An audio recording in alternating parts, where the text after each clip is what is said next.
As I mentioned, we're going to speak about the VirtualBox, VMware, and the GNS3 as a whole, guys. That means I would like to explain how the virtualization goes on in the labs environment eventually when you try to do infrastructure testings, as well as how you could combine some of this data work together, which is a little bit more practical approach, I guess. Okay.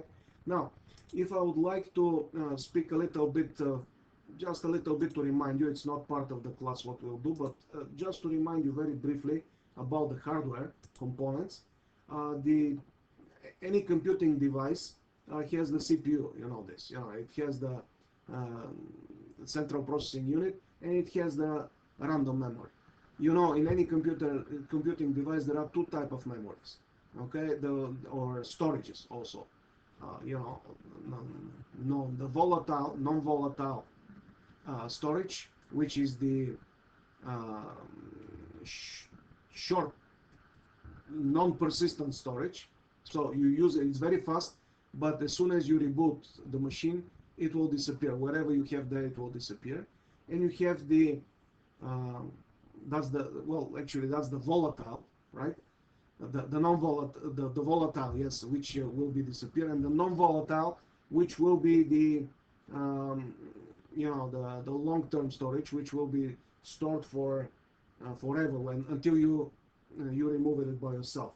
You could do this with the hard drives, with the solid state drives. You could use the DVDs, Blu-rays, tapes, and so on and so forth. Any type of carrier you could imagine, so to protect the information on it. So the RAM memory actually is very important component which interacts right away with the processor. Okay, and other things, obviously you need the power supply there for sure. The motherboard which will organize all of these components. Um, you could have some embedded components like the network interface cards. You could have the video cards which are integrated. You could have audio cards. You could have some ports which are used to connect different type of cables, as well as you could have extension slots or extension ports which are used for if you would like to upgrade a little bit the abilities your motherboard has.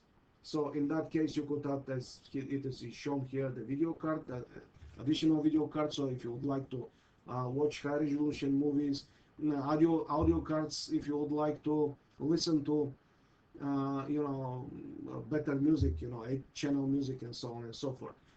As well as keep in mind the motherboard, all of these slots which are in use, they're kind of connectors actually. In behind them, in the background, there are a lot of electronics. There are circuits which actually uh, giving the power, and they connect it with the other parts of the computing device. Don't forget also you have the parts which are, or let's say there are devices which you use to interact with the computer, and which the computer actually interacts with you. So the input and output devices. So commonly used input devices as the keyboard, the mouse. Outputting devices would be a printer, would be a screen, and so on and so forth. Some of them might be virtual as well, like the putty we were using, the pseudo terminal. Okay, so it might be virtual. It might be virtual interaction with the user, not a real one.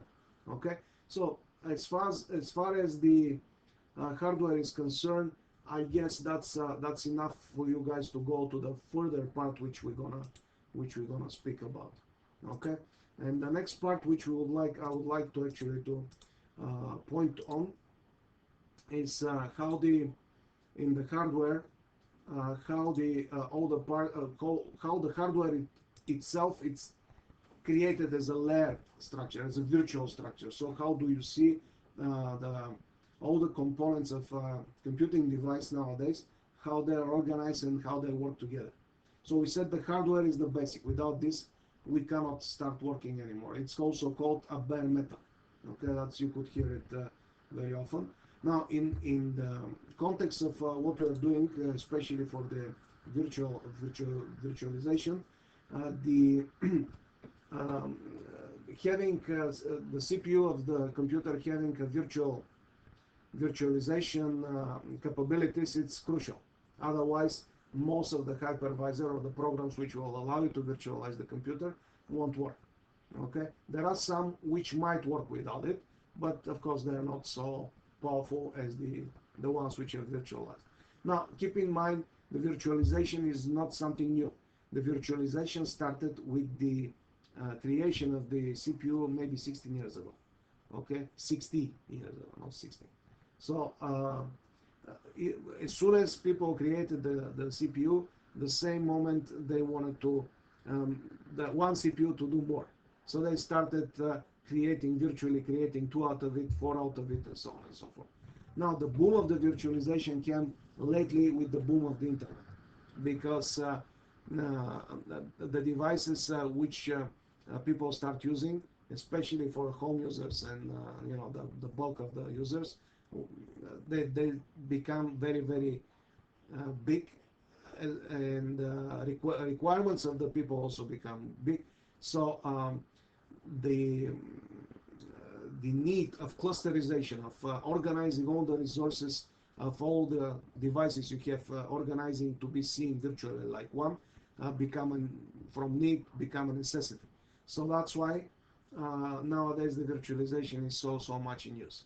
Okay, so basically you could virtualize everything. You could virtualize the hardware, so the network, the hardware, the CPU, of course, anything what is into the hardware part of the story. You could virtualize also the applications, which are obviously on a separate layer here as it's shown, and you could virtualize the desktop even. Okay, so which is kind of application, but a combination of application and very, very much more, I would say, much more complex. Okay, so when we are talking about the hardware, we said that the levels, since we're in the computing industry, a lot of mathematics involved. Most of the time we start counting from 0. So the layer 0, which is our hardware, okay, that's the initial component which will act for which we want to virtualize at certain point. Now, what is important for it is to mention that the hardware. Just a very simple recall to you guys. There are 2 types of systems which we are using nowadays. The legacy one, and this system actually are a small operating system, which helps the major operating system, the system we are using as users, to appropriately to start and to be appropriately used. So this is the legacy term, which is actually used nowadays even for the new one, is the basic input-output service. Okay, it is the BIOS. Nowadays, it is changed. It is not anymore the BIOS itself. It is called the Unified Extended Firmware. It is a different type of program, because the BIOS is a program. It's a programming product. It's a small operating system. Think about it like a small operating system which is applied directly on the hardware. Okay, so the basic input-output system or service, indeed, the major thing of it is there are 3 things which it does. The first one is the power on self-test, which is the post process. Okay, the post is the sequence of actions which checking the crucial devices which are needed the system to start, if they are okay and if they are ready to start. So that's what it does. The other one is the complementary metal oxide semiconductor, or the CMOS, which has 2 parts actually. It has a mechanical part. It has the hardware part, which is the CMOS itself, and where the BIOS actually resides. And the programming part of it is the system setup. That's when you open the BIOS and when you open the UEFI. These are the menus there. So whenever you click somewhere and you start doing something, that's what it is. Okay, that's the part of the CMOS, which is the the programming part, the program, the small operating system, and how it looks. Now the device controllers, the third part, these are the connectors which I showed it to you. Well, not the connector themselves. Well, the logic switches on the chips which are behind. So again, it is actually a programming product. It is a program which allows this during the post process these devices to communicate to each other and to understand each other and to boot the system. So booting the system actually based on the either you using the BIOS or UEFI. There are two different ways of organizing then the overall file system and the booting process. The master boot record is the one which goes implemented with BIOS or the legacy systems, and the GPT or GUI partition table. This is the one which helps out with the UEFI. And indeed, actually, these are completely different nowadays. The hard drives which are lying behind, you could use much bigger hard drives based on the UEFI. And the encryption algorithms and other things are very much more improved. Even though some computers and most of the providers still providing computers, when you start the BIOS, you could see the legacy option as well. So if you would like to install something or if you would like to use something as a legacy, you are still able to do. Well, there are some, like Intel. I have a small NUC which doesn't have this option anymore. And sometimes, you know, it's a little bit tough to get what you want still. So it is still ongoing, all of this, but this is the future. Think about UEFI as the future. Any questions about this? Okay. If there are no more questions, if there are no questions about this, the next layer is the operating system. Okay. The operating system is well, basically we could speak about the layer 1 and 2 as one layer. It is the software. So you have the hardware layer and you have the software layer. So we virtually divide the software on two important sub-layers, I would say, and we're gonna call them operating system and applications or programs. Now the operating system itself is a huge program. So all the system processes, all the jobs, all the task services, and so on and so forth, all the signals, they are here. So everything what the system does, so it's to survive and to be able to communicate with the hardware, with the user. So the applications to which the user actually using, this is the user part of the story, and the operating system is the system part of the whole picture. So the user to be able, without any problems, to use the applications. Okay, that's what the operating system does. And the most important program within the program of the operating system is the kernel itself. Okay, so the kernel is where all the magic happens. The kernel, if you see here, it is explained that is managing the communication between the software and the hardware. So keep in mind the software are these two layers. It's the application and operating system. I'm showing them here separately. You just guys to know that there is a user portion and there is a portion where it is designed to the system. But that's the software, which the user, which lies on layer 3, actually uses without any problems. Okay, hopefully. Okay, so the kernel, if you see here on the presentation, if we're talking about the program, which are applications, software, and so on and so forth, there are many ways you could call it. It is an executable file stored in some kind of storage, and we explain what type of storages you could have. It could be volatile, it could be non-volatile as well. Now, most of the time we're talking here about the volatile storage. It is stored in the RAM. Okay, this is the program which at the moment goes to the RAM because some of the applications needs it at the moment, right? So, there is a need, there is a need of it. So when a program, when this file gets loaded into the RAM, this program becomes a process, okay? And with another way explaining it is any process is a running instance of a program. Is that clear, guys? So you have the program which stays somewhere and waits for something. As soon as the user needs it, or the system needs it, or something needs it there, it will be put it into the RAM most of the time, and it will become a process. Other ways calling the processes is the task, job, and so on and so forth. Okay.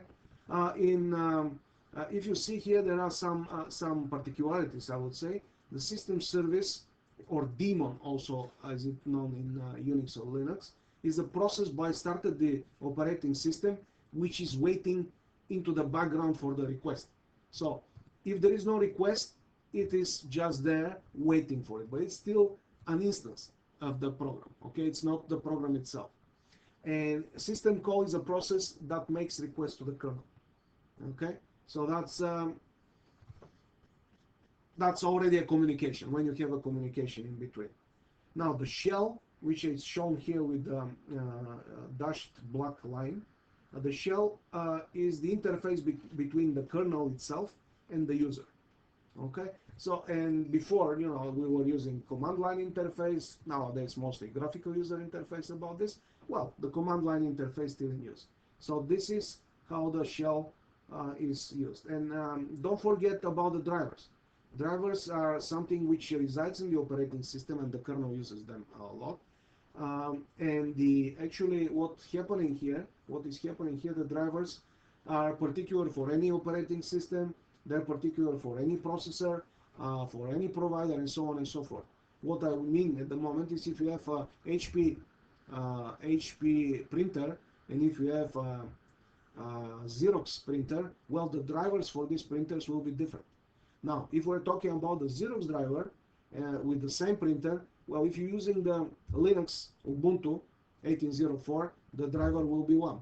If you're using Windows 10, the driver will be different, obviously, because the operating system itself is different, and the kernel of the operating system will be different, right? So that's why the drivers, the small programs which are here in the operating system and working with the kernel and with the hardware as well, they work together through the kernel. They are ruling all the all the devices from the part of the software, they to be in consistence, and they to work well without any interruption and without any problems.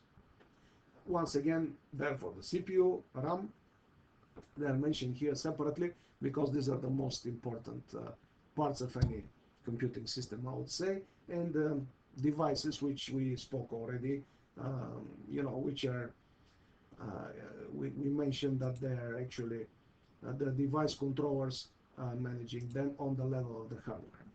Okay, so device controller with its logic needs the drivers to work and to communicate with the other devices. I would like to be sure everybody is clear with this. Okay, so when we're talking about the firmware, here it is. I'm putting it in the part of the hardware. It is once again a small software, a small operating system. Think about this which is actually interacts with the operating system and helping the hardware to start. Now, I would suppose to put it actually on the right side, but since there is the kernel already here, it would be a little bit more advantageous. That's why I actually put it here. Okay, but being on the right side next to the kernel, because it's interacting in the way, would be a little bit more appropriate, I guess. Okay. Now, if we install, well, let's first go a little bit further, and then we say the application. Once again, it's a part of the whole software here, which is mostly the layer of the layer which the user, which is on the top, and which is the master of all, as I show here, which is using to do its daily routines. That's work. This is job, whatever. Now we need to go a little bit about the file systems. Remember, here we need to mention them. So every non-volatile or persistent storage, USB, hard drive, solid state drive, DVD, Blu-ray, whatever you imagine it, every carrier of information needs a specific way to be organized, physically to be organized, so the information or the data to be recorded on it. And this process we commonly known as formatting. When we format, we create actually the file system, which then files, folders, and the kernel actually and the operating system using to store the file in particular way. That's why, as you know, the the file systems looks differently, right? You know, the Unix file system is not the same like the Windows file system. That looks differently. They have different, um, different not only feelings but capabilities and all of these beautiful things. So the file itself is a collection of data stored in one logical unit, I would say, which are organized by a similar purpose and identified by a file name. Don't forget, in Windows particularly, you have also an extension. And the extension, after the dot, it helps the operating system to find out what program or what application you want to try to start and to use. Okay, and as you see, it can be a document, a picture, video, and so on and so forth. It would be a spreadsheet, it would be a database, and it could be a data library as well, an application, something which a program itself is using, right, to support its performance and to support the user to be able to use it. So the program itself consists of files as well. And if you know the Unix system and the Linux system in particular, both of them are organized in the way so everything there is a file. Even the streams, which are not static things, actually they're a file. They have file representation too. Folders are a file as well. Okay, so that's the level the file system is organized there. Okay, so this is just a reminder, guys, because I'm pretty sure if you listen to this 1 or 2 or 3 times, if you have some questions, you're gonna understand the virtualization. If you wouldn't, you're gonna understand it easily, and afterwards it will be much easy for you guys to go and to use it, I would say. Now, the next thing which I would like to speak a little bit about here is about the hypervisors. Okay, also called virtual machine managers or virtual hosts, also called. We'll mention the containers as well. Now, the type 1 hypervisors, they're installed as an operating system. They're also called a bare metal. Here it is, you're going to see it on the picture. It's called bare metal hypervisor. What it does, actually, you install it as an operating system, and on this operating system, you start installing files which acts as a separate machines, also known as virtual machines. Okay, so I will show it to you afterwards. I will show it to you some examples, you guys, to see how it is done. This, but majorly that's what it is. You have a hardware. On this hardware, you install the hypervisor as an operating system, and afterwards you start installing your virtual machines inside this hypervisor. Okay, and you rule it with a hypervisor virtual machine manager or virtual host, also called. Okay, so the the virtual machine themselves are called guests, and actually they will help maximizing the effectiveness of the usage of the computing resources. Okay, so here in this case you need a CPU with virtualization support to be activated there. So without CPU virtualization, most probably you're not going to be able to use type 1 virtualization. And it's used mostly in production when you actually combine it on a lot of PCs, different PCs, so they start work as one. The process of combining of all the resources of machine, also known as clustering. Okay, that's why I'm showing it here. And it says that it allows more than one physical system through a network, or even if they are geographically dispersed, so using the internet or your service provider, you could combine their resources and use it as a whole. Okay, sometimes this is referred as a cloud as well, even though the major representation and the major definition, I would say, of the cloud is something different. The cloud, most of the time, are resources which are not most of the time. That's especially for the public cloud, which are not yours. You're renting resources, computing resources by need, so as many as you need, and which are not yours.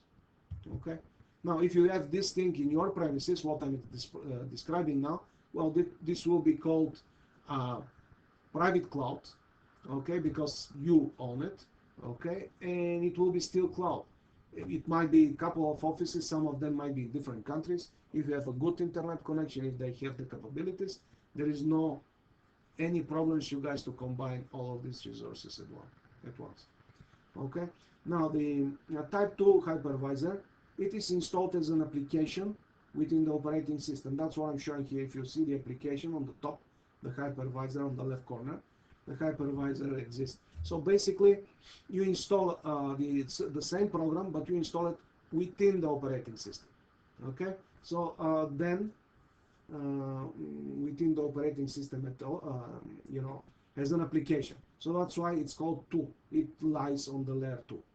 Okay, so that's why that's the way you do it. And again, once the hypervisor is installed, you could start putting inside virtual machine, and you know how to do this because you're using VirtualBox majorly for this. That's what we do. Okay, now the containers and the virtual machines are not the same. That's very important to be understood. It is not a virtual machine, the container itself, but it's standardized executable packages. So the programs which you install there, they're used to deliver applications. So if I would like to explain this a little bit more clearly, actually you could virtualize applications. That's why I use the containers. Now they lies into applications. The most used ones, if you know nowadays, is the Docker. So they lie as a within the application itself, on the application layer. And when you install the application, you're gonna containerize this part. You're gonna create the container, and you're gonna see it when you start doing it. Out of the container, you're gonna afterwards you're gonna create instances which will be the virtualized applications. Okay, so it will use part of the operating system. It will be virtualized, this part of the operating system. It will be used within the application of the underlying operating system. So with another way saying it, if you install the Docker desktop, which is the application, on a Windows operating system, then you could create a container of create a container of Ubuntu, let's say Linux. Within you could add, let's say, a web server, and you could have this web server active and accessible from everybody in your local network. Okay, and it will use enough resource from the Ubuntu operating system, just the web server to work. That's as an example, I would say. Any questions? Now, the providers of these guys. So the type 1 hypervisors, you could use the major one is the VMware for now, with their ESXi, vSphere, viewer, and so on and so forth. So they have virtualization. When we start talking about the virtualization, they virtualize everything, the hardware, they virtualize application, desktop as well. So they have the full cycle, and they're pretty expensive, but they're the best, as most of the people could say, maybe. That's what I hear. So Microsoft, another provider with their Hyper-V. If you remember Hyper-V, guys, you have it even in the client computer starting with Windows 8. So basically, if you allowed it inside of your operating system, you could use the hypervisor Hyper-V. Okay. Now you could install it as a server role of any server, Windows server after 2008, and you could install it as a separate, without graphical interface,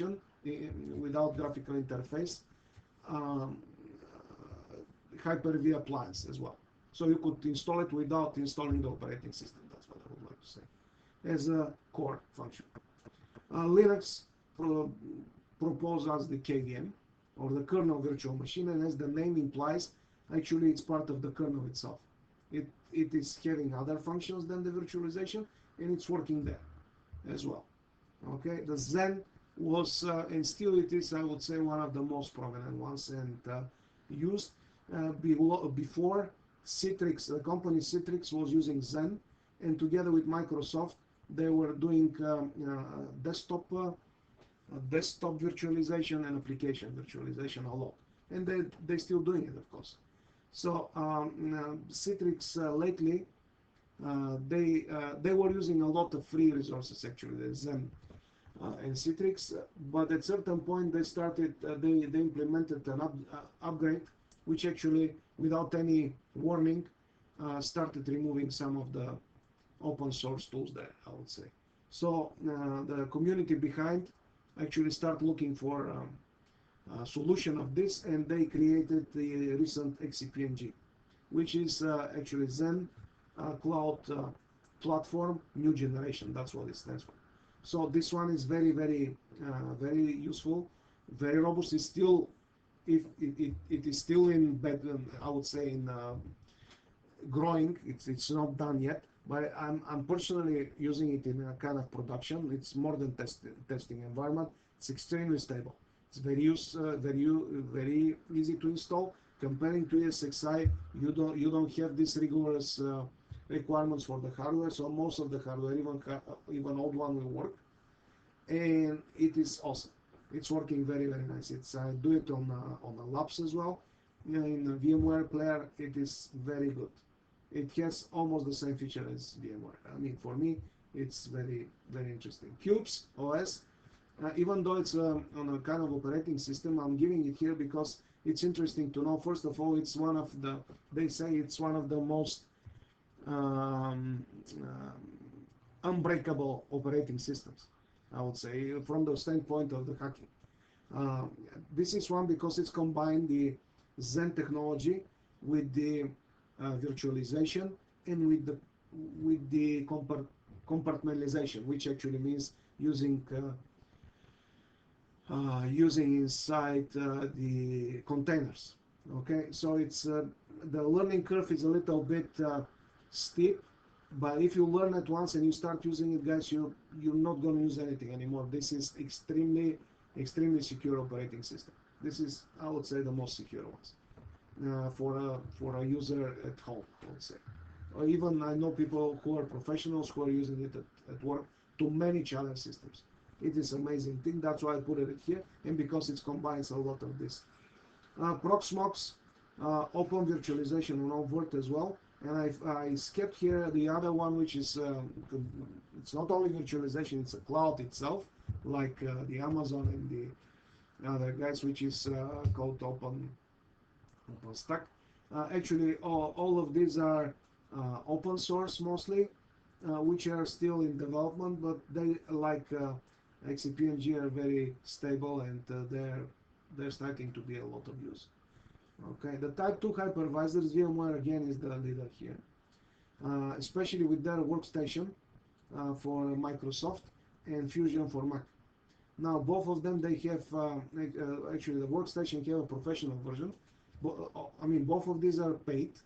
Workstation has a professional version, which is a little bit more expensive than the workstation itself, and which is the best for my experience, at least if you would like to do something for labs. So I mean, it's about $300, but it's worth the money. It's very nice. Okay, a player which we're gonna use is the free. It's free for non-commercial and educational use. Okay, it is free for these usages. There are some components, or if you start using it for non-commercial uses, which you need to pay a license for it. Okay, so in our labs we're going to use it for free. Now, up to now we use it because for virtualization in general you need to. There are more, but the two major things supposed to be there so they to a system to virtualize and to work virtualized. So yeah, you need first the virtualization component of the CPU. So there are more of them, but the most important, you need to be able to virtualize the CPU. Now, for the hypervisor type 2, especially, it's important you guys to have something which is called nested virtualization.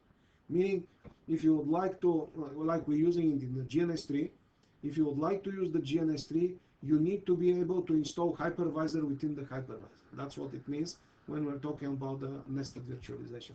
So the hypervisor within the hypervisor, up to now, VMware didn't. Only VMware was doing actually. The guys of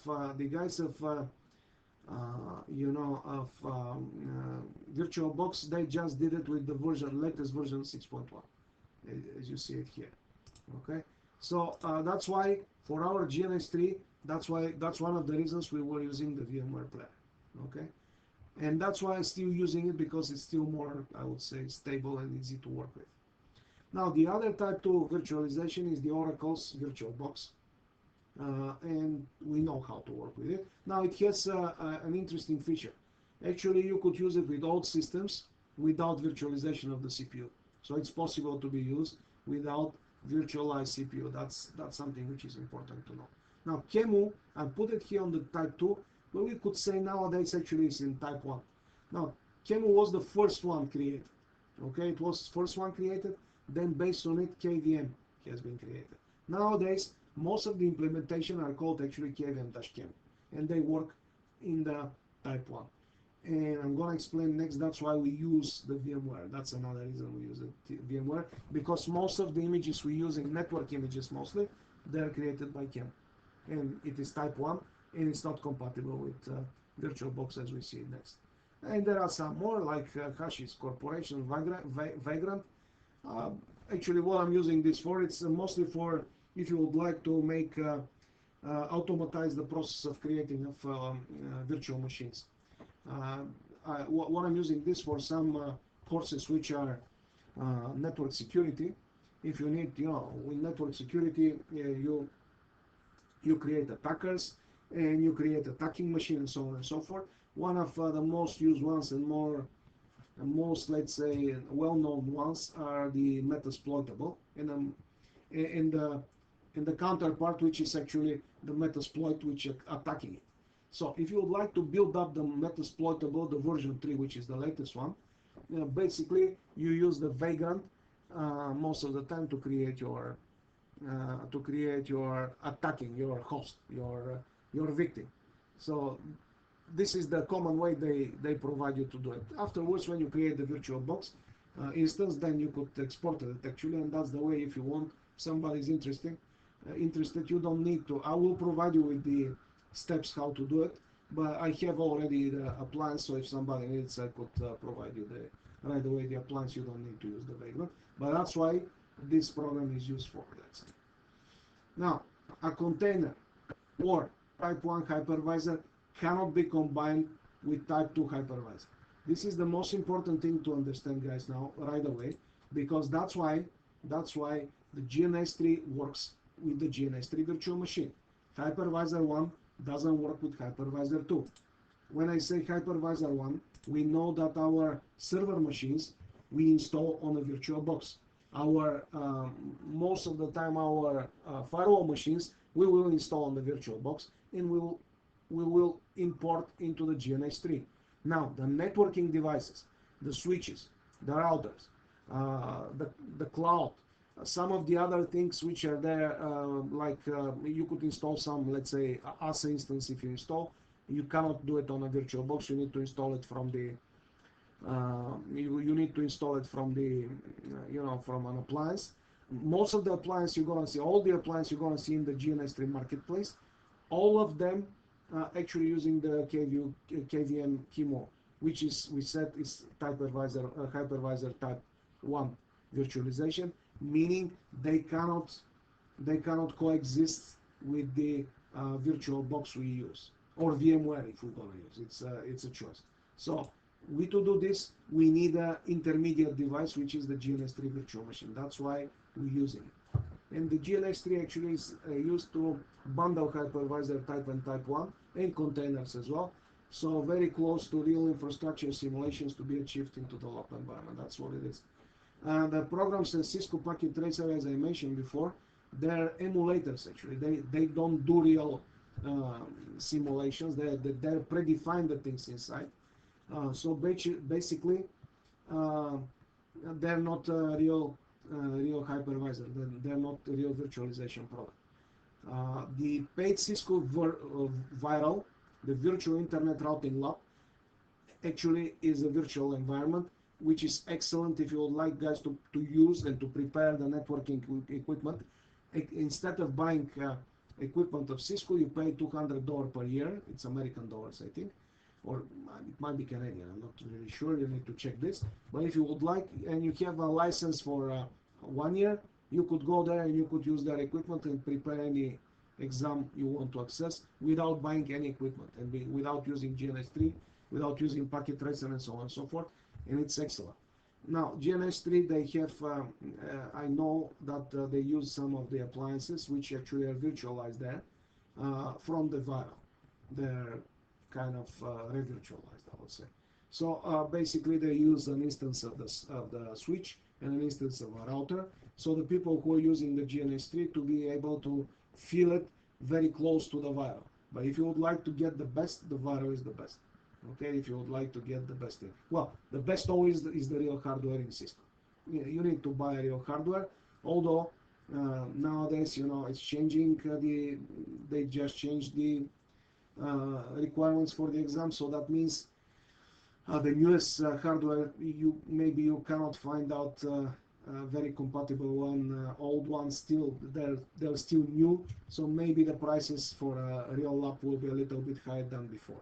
Okay, maybe in a year or two will be easy to find out used hardware which will be compatible and in compliance with the exam guidance. But for now, I think it's a little bit more expensive option, especially if you're going to do CCNP or CCIA law. Okay, so the GNS3 virtual machine is it's as you see, it's an additional type 1 or type 2 with CPU and nested virtualization, which is hypervisor within a hypervisor, as explained. Activated this hypervisor, and it is used to handle the type 1 virtual machines. So basically, that's why we installed the GNS3, as I mentioned already. Now, you could install it on the VMware player. That's the way we do it here in the class. That's why I call it classical. It's not the classical way, I guess. But as you remember, we cannot go beyond 12.